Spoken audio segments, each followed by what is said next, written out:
Hello everyone, welcome to this series on the history of English literature. And in this video, we are going to discuss the historical background of the Elizabethan age. Introduction.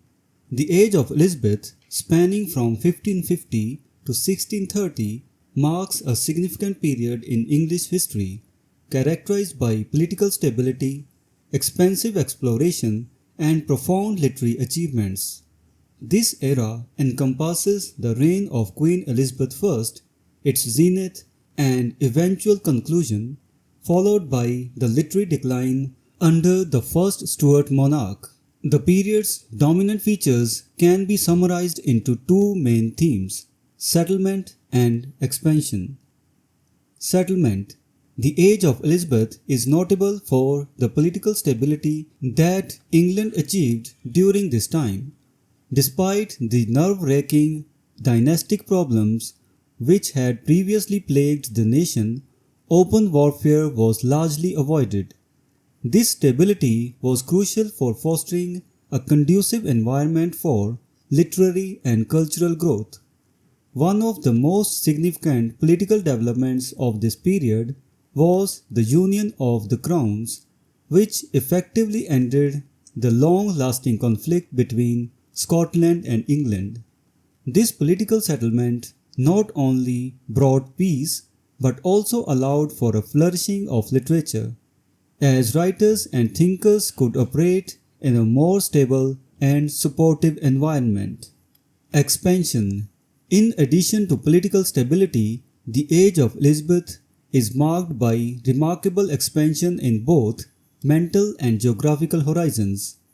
This epoch stands out in history for its extraordinary exploration and the influx of knowledge from diverse parts of the world. New knowledge poured in from the East, enriching English culture with new ideas, philosophies, and scientific discoveries. Simultaneously, explorers ventured into the West, discovering new lands and expanding the known world.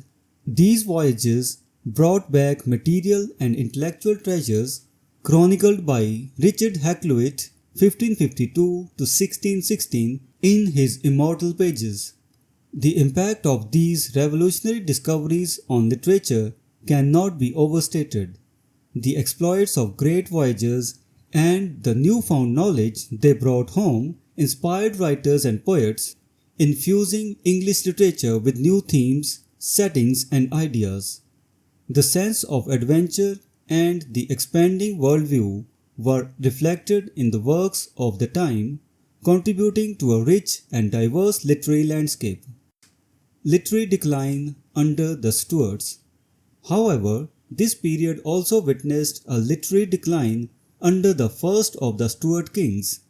As the Elizabethan era drew to a close, the transition to Stuart rule brought about changes in the cultural and literary environment. The vibrancy and innovation that characterized Elizabethan literature began to wane, giving way to different styles and concerns. This shift marked the end of an era that had seen some of the most significant literary achievements in English history. Conclusion. The age of Elizabeth was a time of immense political stability and expansive exploration, leaving a lasting legacy on English literature. The political settlement of the period provided a stable environment that allowed literature to flourish. Meanwhile, the remarkable expansion of mental and geographical horizons brought new ideas and influences into English culture. The works produced during this time were enriched by the revolutionary discoveries and the spirit of adventure that characterized the era. Despite the eventual literary decline under the Stuart rule, the age of Elizabeth remains a defining period in the history of English literature, remembered for its contributions to the growth and enrichment of the literary world. So this was the historical background of the Elizabethan age. We will meet in the next video and discuss some other topic. Until then, goodbye and thank you.